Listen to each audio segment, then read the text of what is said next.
जंगल बिल्कुल अंधेरा था। पेड़ ऐसे लग रहे थे जैसे कोई डरावने परछाई हो। सारा और उसका कुत्ता ब्रूनो रास्ता भटक गए थे। रात ठंडी थी। पेड़ों के बीच से हवा जोर जोर से बह रही थी। ब्रूनो, मेरे पास ही रहना, सारा ने धीरे से कहा। उसकी आवाज कांप रही थी। उसने ब्रूनो के पट्टे को कसकर पकड़ रखा था। वो अपनी धड़कन अपने सीने में महसूस कर सकती थी। पत्तों की हर सरसराहट से वो चौंक जाती थी। उन्हें ऐसा लगा जैसे वो घंटों से चल रहे हैं। रास्ता कहीं खो गया था। सारा जड़ों और पत्थरों से ठोकर खा रही थी। ब्रूनो भौंक रहा था। वो सारा का डर महसूस कर सकता था। कुछ तो गड़बड़ थी।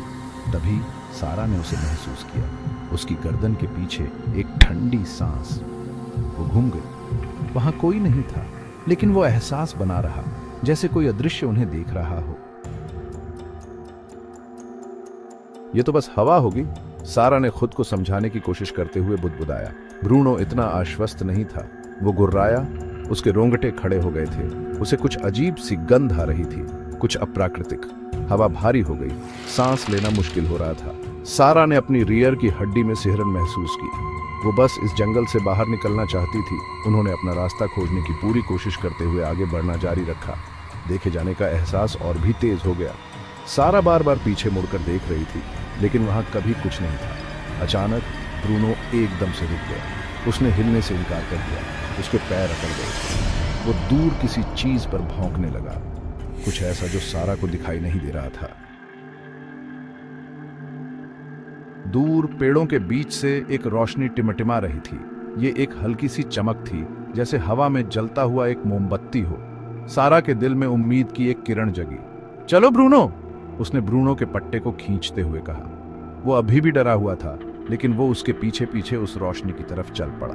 जैसे जैसे वो करीब पहुंचे, पेड़ कम होते गए और वहां एक पहाड़ी पर खड़ा था एक पुराना हवेली। हवेली अंधेरा और विशाल था। इसकी अधिकांश खिड़कियां बंद थी। रंग उखड़ रहा था और दीवारें घनी बेलों से ढकी हुई थी। ऐसा लग रहा था जैसे यहाँ सालों से कोई नहीं रहा था। लेकिन ऊपर की मंजिल पर एक खिड़की उस भयानक रोशनी से चमक रही थी। डरावने होने के बावजूद सारा ने राहत की सांस ली। जीवन का कोई भी संकेत एक अच्छा संकेत था। शायद उन्हें वहां आश्रय और मदद मिल सके। जैसे ही वो हवेली के करीब पहुंचे, हवा एक आवाज लेकर आई, एक धीमी खौफनाक हंसी। ऐसा लग रहा था जैसे ये हर जगह से और कहीं से भी नहीं आ रही हो। सारा रुक गई। उसका खून जम गया।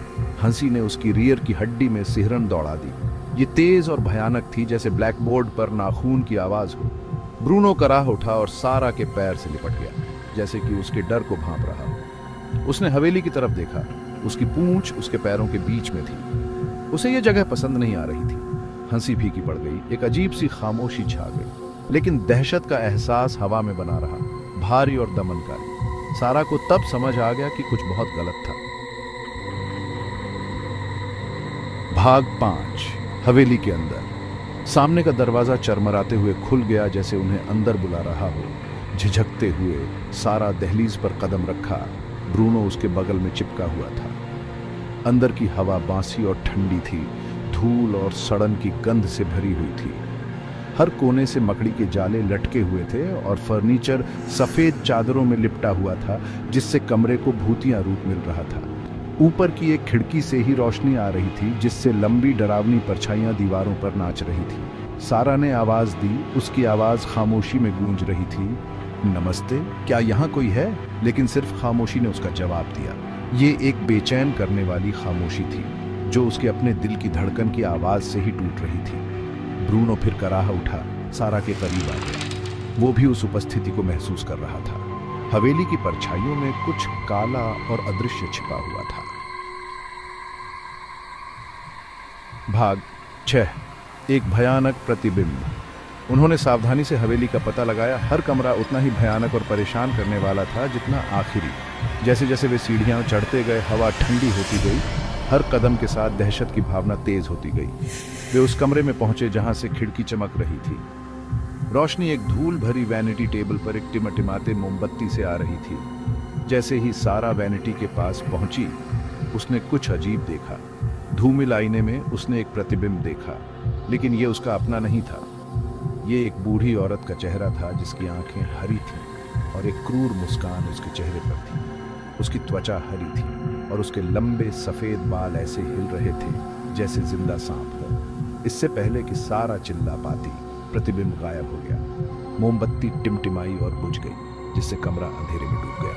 सारा के दिल को दहशत में जकड़ लिया। वो हवेली में किसी बुरी चीज के साथ फंस गई थी। भाग 7, चुड़ैल का प्रकोप। अंधेरे में एक ठंडी कर्कश आवाज गूंजी। किसने मेरे क्षेत्र में प्रवेश करने की हिम्मत की? आवाज अब करीब थी, जो खतरे और गुस्से से भरी हुई थी। सारा डर के मारे पीछे हट गई। उसका शरीर जवाब देना बंद कर चुका था। अचानक परछाइयों से एक आकृति प्रकट हुई। यह आईने वाली बूढ़ी औरत थी। उसने एक लंबा काला वस्त्र पहना हुआ था और उसकी हरी आंखें एक भयानक रोशनी से जल रही थीं। ये कोई साधारण औरत नहीं थी, ये एक चुड़ैल थी।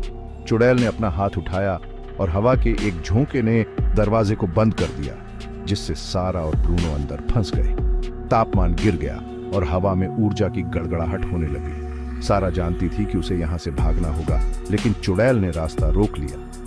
तुम मेरी नींद में खलल डालने की कीमत चुकाओगी बच्ची, चुड़ैल फुसफुसाई। उसकी आवाज जहर से टपक रही थी। उसकी नजरें सारा पर टिकी हुई थी, जो एक भयानक नफरत से भरी हुई थी। सारा जानती थी कि वो बहुत बड़े खतरे में है। ब्रूनो तत्काल खतरे को भांपते हुए चुड़ैल पर भौंकते हुए आगे कूद पड़ा। वो गुर्राया, उसके दांत दिखाई दे रहे थे। वो सारा की रक्षा करने की कोशिश कर रहा था, लेकिन चुड़ैल बस हंसी, एक ठंडी क्रूर हंसी जो कमरे में गूंज उठी। अपनी कलाई को घुमाते हुए चुड़ैल ने हरी ऊर्जा का एक बोल्ट छोड़ा। ये ब्रूनो से टकराया, उसे दीवार से टकराकर गिरा दिया। वो दर्द से चिल्लाया, फर्श पर गिर पड़ा, कराह रहा था। उसने उठने की कोशिश की, लेकिन उठ नहीं पाया। ब्रूनो! सारा चिल्लाई, उसके पास भागी। उसका दिल डर और गुस्से से तेज हो रहा था। उसे अपने प्यारे कुत्ते को बचाना था, लेकिन चुड़ैल उनके बीच में खड़ी थी। एक खतरनाक आकृति उनके बचने के रास्ते को रोक रही थी। तुम मुझे हरा नहीं सकती बच्ची, चुड़ैल ने उपहास किया। तुम्हारा कुत्ता मेरी अनंत जेल में मुझसे जुड़ेगा और जल्द ही तुम भी पीछा करोगी। उसकी बातें बर्फ की तरह थी, जो सारा को हड्डी तक ठंडा कर रही थी। सारा के अंदर हताशा छा गई। वो चुड़ैल को ब्रूनो को नहीं ले जाने दे सकती थी। उसे कुछ करना ही था, लेकिन क्या? वो तो बस एक साधारण लड़की थी जिसका सामना एक सर्वशक्तिशाली चुड़ैल से था। तभी उसे याद आया, उसकी दादी उसे चुड़ैलों और जादू की कहानियां सुनाया करती थी, और उसने सारा को सुरक्षा के लिए एक पुरानी किताब दी थी, जो मंत्रों और किंवदंतियों की किताब थी। उसने अपने बैग को पकड़ा, उम्मीद कर रही थी कि वो अभी भी उसके पास होगी। कांपते हाथों से सारा ने अपने बैग में इधर उधर देखा, और वो रही कोने में रखी हुई। किताब चमड़े से बंधी हुई थी। उसके पन्ने उम्र के साथ पीले पड़ गए थे। यही उसकी आखिरी उम्मीद थी। चुड़ैल उसे देख रही थी। उसकी आंखों में मजाक झिलमिला रहा था। तुम्हें क्या लगता है कि एक किताब तुम्हें बचा सकती है? वो हंसी। तुम मेरी शक्ति को चुनौती देने वाली मूर्ख हो। लेकिन सारा ने उसकी बात अनसुनी कर दी। उसका ध्यान पूरी तरह से किताब पर था। सारा जल्दी जल्दी पन्ने पलट रही थी। वो अजीब प्रतीकों और प्राचीन शब्दों को देख रही थी, कुछ ढूंढ रही थी, कुछ भी जो उसकी मदद कर सके। समय कम होता जा रहा था। ब्रूनो कराह रहा था, उसका शरीर कांप रहा था। आखिरकार उसने उसे ढूंढ लिया। चुड़ैल के श्राप को तोड़ने का एक मंत्र। शब्द एक ऐसी भाषा में लिखे गए थे जिसे वो समझ नहीं पा रही थी, लेकिन वो जानती थी कि उसे कोशिश करनी होगी, उसे विश्वास करना होगा। एक गहरी सांस लेते हुए सारा ने शब्दों का जाप करना शुरू कर दिया। हर शब्दांश के साथ उसकी आवाज में ताकत आ रही थी। हवा में ऊर्जा की गड़गड़ाहट होने लगी। वैनिटी पर रखी मोमबत्ती फिर से जल उठी, जिससे दृश्य पर एक भयानक चमक पड़ रही थी। चुड़ैल का मजाक गायब हो गया। क्रोध में उसकी आंखें चौड़ी हो गई। ये सब बंद करो, वो चिल्लाई। वो सारा पर झपटी, लेकिन एक अदृश्य बाधा ने उसे रोक लिया। मंत्र की शक्ति बराशत रही थी। एक अंतिम शक्तिशाली शब्द के साथ सारा ने मंत्र पूरा किया। एक अंधी रोशनी ने कमरे को भर दिया, जिससे उसे अपनी आंखें ढकनी पड़ी। हवेली हिल गई और चुड़ैल क्रोध और पीड़ा में चिल्लाई। जब रोशनी कम हुई तो चुड़ैल गायब हो चुकी थी। हवेली हल्की लग रही थी। हवा अब बुराई से भारी नहीं थी। श्राप टूट गया। सारा ब्रूनो के पास दौड़ी। राहत उसके अंदर उमड़ पड़ी। वो कमजोर था, लेकिन होश में था। उसने उसे अपने पैरों पर खड़ा होने में मदद की और वे हवेली से बाहर रात में ठोकरें खाते हुए चले गए। उनके पीछे हवेली खामोश और अंधेरी खड़ी थी, अब डर की जगह नहीं रही। सारा और ब्रूनो ने पीछे मुड़कर नहीं देखा। उन्होंने अपने डर का सामना किया था और विजयी होकर उभरे थे। वे प्रेतबाधित हवेली से दूर रात में चले गए। भोर की पहली किरणें आकाश को उम्मीद से रंग रही थीं।